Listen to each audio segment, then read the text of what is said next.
Welcome to part 2, as we are discovering the Hebrew Messiah, the authentic Messiah of the Scriptures. Part 1 was about the Word of Yahuwah, and part 2 will be about the splendor, the kavod of Yahuwah, whom you know as the glory of Yahuwah. But we do not say glory on this channel. It is a name of a pagan goddess. So we say splendor, or the Hebrew word kavod, the kavod of Yahuwah Elohim. Kavod means splendor, honor, reputation, riches, reverence, and dignity. We're going to start in John chapter 17, verse 5. This is when the Messiah is praying to his Father, and he's asking him to esteem him. He says, "Now, Father, esteem me with your own self, with the splendor, the kavod, which I had before the world existed." So before the world existed, he was the kavod, he was the splendor of the Father that was kept hidden by the Father's power. In Exodus chapter 16, verse 6, it reads, "Moses and Aaron said unto the children of Yisrael, At evening, then you shall know that Yahuwah has brought you out of the land of Egypt. And in the morning you shall see the kavod, the splendor of Yahuwah, because he hears your murmurings against Yahuwah. Who are we that you murmur against us?" This is Moses and Aaron. When the children of Israel were taken out, they were murmuring. They were murmuring at Moses and Aaron. But it wasn't them who they were murmuring against. They were putting Messiah to the test, because we see that the kavod, the splendor, is right here, and it's confirmed by the Aleph and the Tav in the Scriptures. And we have another Aleph and the Tav right here. It is the Aleph and the Tav, the Alpha and the Omega, that was hearing the murmurings against the Father. So here, the Son, the living bread from heaven, from Shemaim, hears the murmurings against Yahuwah the Father. And that's why they said, this is the reason Moses and Aaron said, "Who are we that you murmur against us?" You're murmuring against the Aleph and the Tav and the Father. In Exodus 24, verse 17, the appearance of the kavod of Yahuwah was like a devouring fire on the top of the mountain in the eyes of the children of Israel. We know that the mountain was burnt at the top. We even have pictures of that to prove it. The kavod that was at the mountain that met Moses was the Messiah. Isaiah 40, verse 5, "The splendor of Yahuwah shall be revealed, and all flesh shall see the salvation of Yahuwah, for the mouth of Yahuwah has spoken it." Beloved, Yahushua means salvation of Yahuwah. That is his name. This is the reason that we call him Yahushua, Yahushua. In John chapter 11, verse 40, Yahushua said to Lazarus' sister Martha, "Did I not say to you that if you would have emunah, belief, faith, and trust, that you would see the kavod of Yahuwah?" He's speaking about himself. He is the kavod of Yahuwah.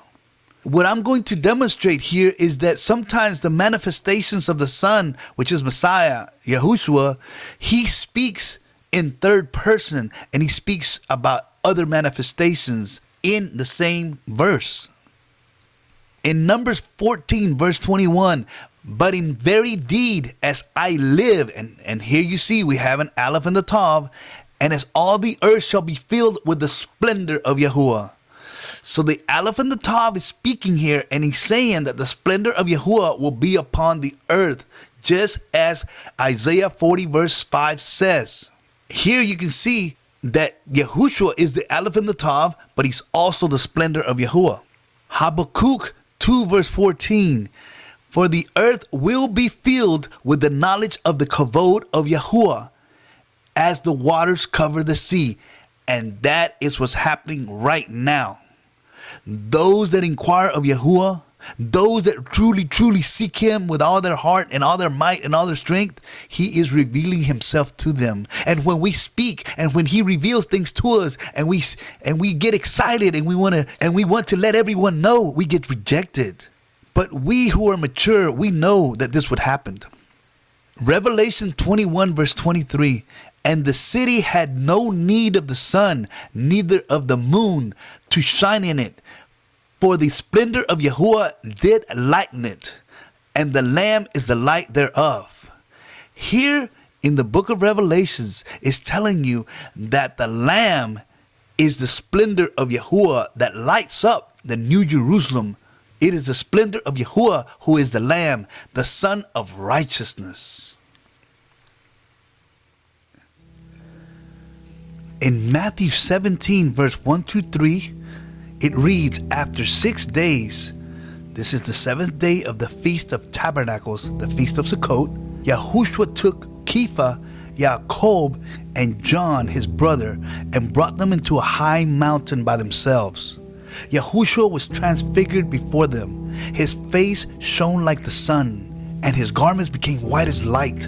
And behold, there appeared before them Moshe Rabbeinu and Eliyahu Hanavi, the prophet. And they were both talking to Messiah. Here we see Moses and Elijah talking to the Aleph and the Tav, the Alpha and the Omega, which they had already met and known in their lifetime. In Exodus 34, verse 30 and 32, it reads, when Aaron and the children of Yasharal saw Moses, and behold, the skin of his face shone, and they were afraid to come near him. And afterward the children of Israel came near, and he gave them in commandment all that Yahuwah had spoken with him in Mount Sinai. Now if you can see, Moses' face was shown also, meaning it lit up. And the children of Israel were afraid. Moses, as the messenger of the covenant sent by Yahuwah, entrusted and gave Israel a command to obey the instructions of the Father given to him by the splendor of Yahuwah. Today we are entrusted with the same covenant words, but it is voluntary out of love. If we want to obey to do good works, the choice is yours. It is voluntary, but with it comes the blessings and the cursings. If you want to obey and do good works, you will receive a reward and receive your allotted inheritance in the millennial kingdom. And if you do not, then you will be taken out as tares by the messengers when he appears. In Matthew 17, verse 4-6, Peter answered and said to Yahushua, Master, it is good for us to be here.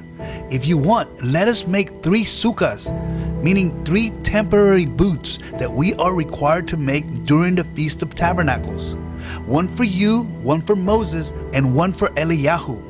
While Peter was still speaking, behold, a bright cloud overshadowed them. And behold, a voice came out of the cloud saying, This is my beloved Son, in whom I am well pleased. Listen to him. And when the disciples heard it, they fell on their faces and were very afraid. The Father is telling us that we are to listen to Messiah's word. Every word that he speaks, we will be judged upon those words. When the Father says to listen to him, the Hebrew word is Shema, as in hear, O Israel, Yahuwah is one.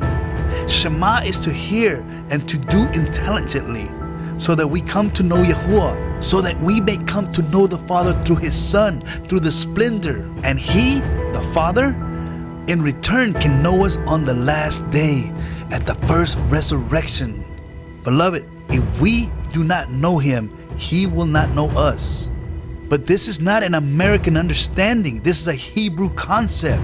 He will know us by your works. If you truly obey his commandments, he will know you. As we continue, Deuteronomy 18:15 and Acts 7:35 are identical.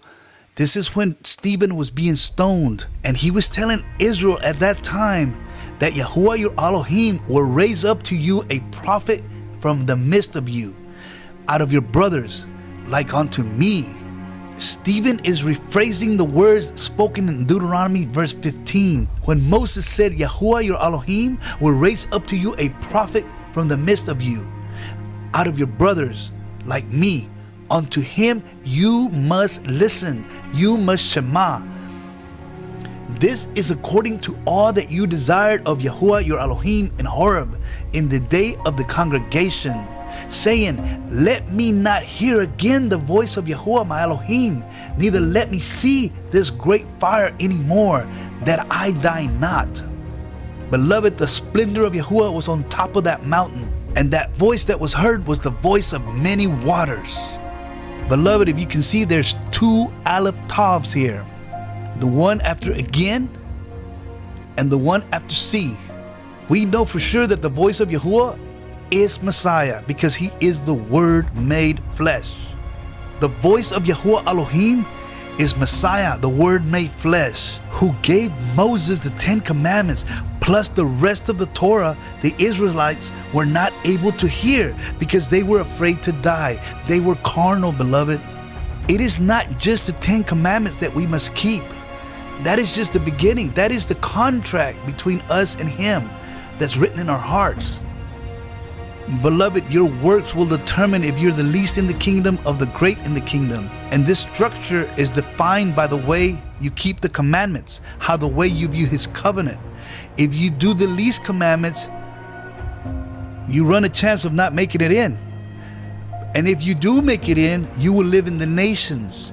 The more commandments that you do, the closer you be with Messiah. If you produce 100-fold, you will live with him in the temple in Jerusalem. And if you produce less than that, you can either live in Israel or Jerusalem. 30, 60, 90-fold. That is the structure of the millennial kingdom of the zones that we will live in. Yahushua is our kinsman redeemer. He came to set us free. He came to teach us the way that we should go in. He came to give us the correct interpretations of the Torah. He is the sovereign of the Hebrews. If he did not teach Torah, he is not the Messiah of Israel.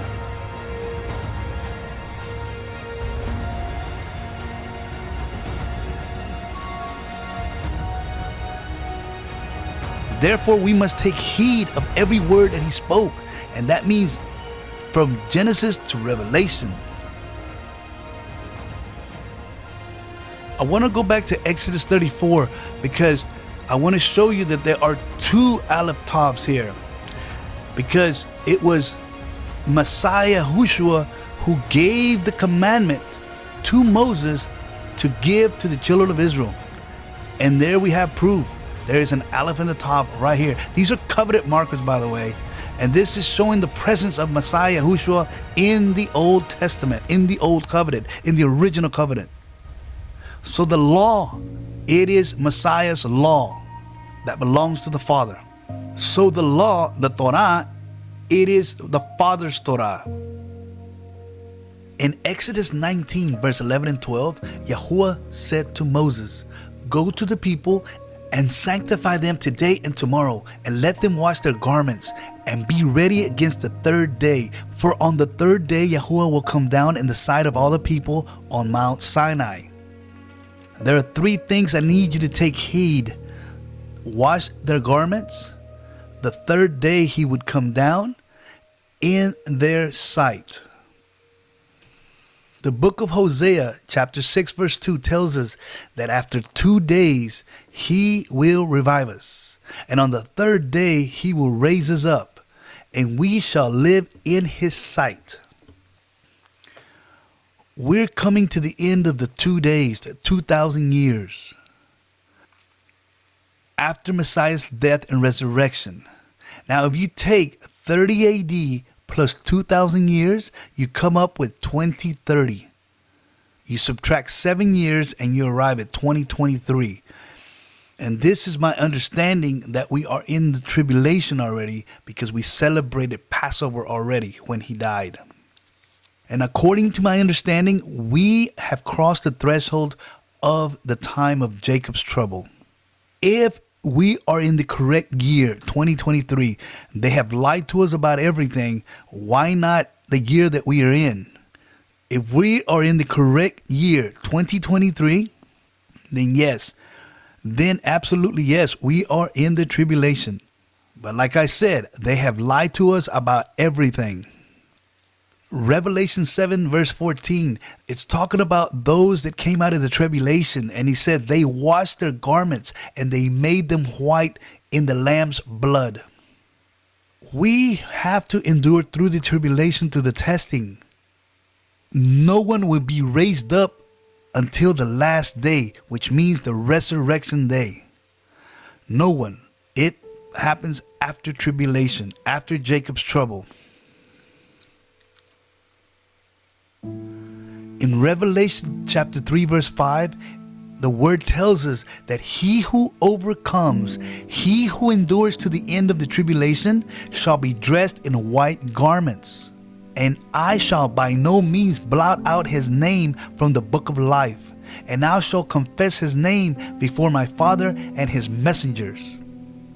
And Revelation 22 verse 14 confirms this. It says, Baruch are they who wash their garments, those that are doing his commandments. This is how you wash your garments, by doing his commandments. We receive garments of righteousness at salvation stage, and we are to keep them clean. And every time we sin, they get spots and blemishes. The more sin, the more commandments that you break out of ignorance, the more the garments start to deteriorate until you become naked and with shame. But if you have gone against the Ruach, and if you've gone against his word, your conscience will be seared, and you will no longer be convicted by the Ruach to do the right thing. Now it reads that those that are doing his commandments, that they will have the right to the tree of life, and they will enter into the gates of the New Jerusalem. Let's review. On Passover, the children of Israel put blood on their doorpost, and the angel of death came, and whoever had blood, he did not kill the firstborn. This ties into the first fruits in Messiah. If you do not have the blood of Messiah on your doorpost today, the same angel that came last time is coming back. His name is Mastema, and he will destroy you. And there's no doubt about that. He's coming back. There will be a second Exodus. Then they were immersed in the Red Sea and in the cloud, and that cloud was Messiah Yahushua. Today, we are immersed in Messiah, and we cross over from darkness to light. That's why we call ourselves Hebrews. That is an identity marker that we have crossed over. From Passover to the crossing of the Red Sea to Shavuot, which you know is Pentecost, they received the Torah. And that's what we read in Exodus 19. And this is what we've been reading.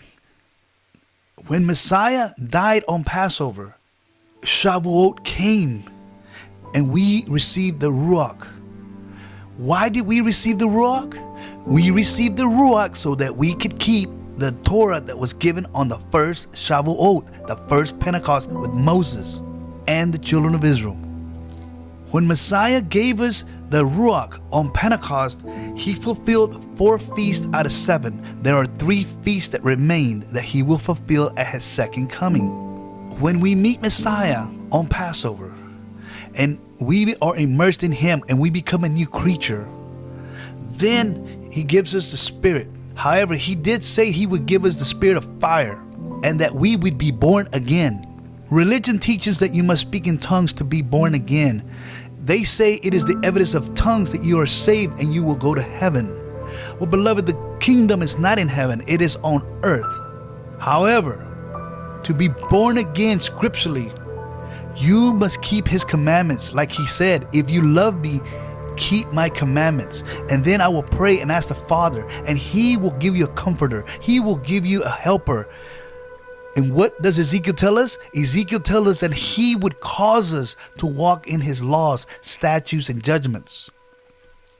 If we love Him and voluntarily keep His commandments, then we will be born again when the Father gives us the Spirit of truth. And this needs to be addressed because a lot of people do not have the Spirit of truth.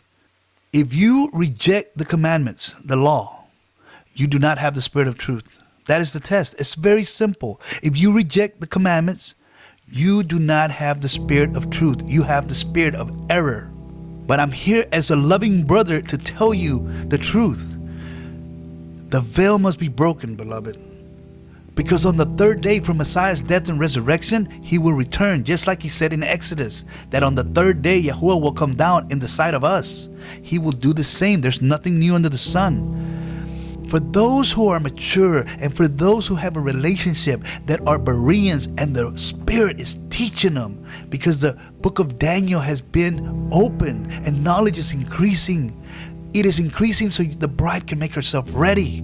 Those that have the Spirit of truth know that Satan's power is weak, but his deception is strong, and he will stop at nothing to get your soul.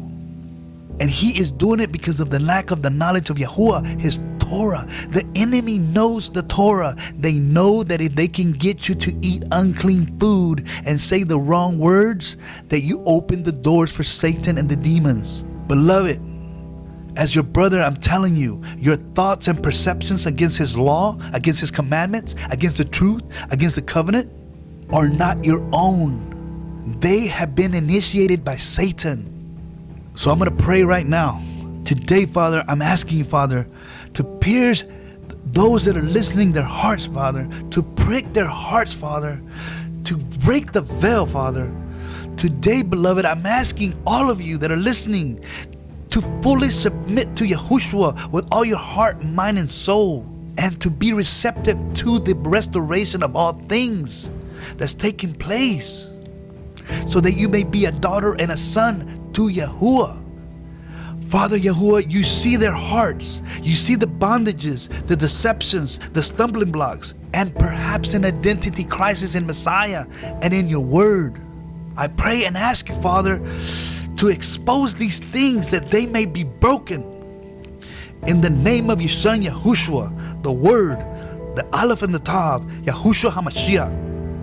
And now I pray that there be a revelation of your splendor, your compassion, your word, and your unmerited favor as they repent and turn fully to submit themselves to you in Yahushua's name. I ask you if you've been touched to receive this word in Yahushua's name. We have inherited nothing but lies that does not produce profit or good works. And I leave you with Deuteronomy 6 verse 25. Because it says, it shall be our righteousness with Messiah birthed in us if we guard to do all of these commandments before Yahuwah. And if you can see, there is an Aleph and a Tav following guard to do. That means it is Yahushua speaking to us right now, telling you that it will be your righteousness with Messiah in you if you obey, hear, and do these commandments before Father Yahuwah. And beloved, I leave you with this teaching, and I pray that it was able to help you and guide you and to lead you into the truth, into serving Yahuwah in spirit and in truth, and to guard the covenant with your life. As we are approaching times that we have never seen, we need to be perfect before Yahuwah. Otherwise, His judgment will come and find you and destroy you to your face, beloved. Please adhere to the warning. In Yahushua's name, Amen.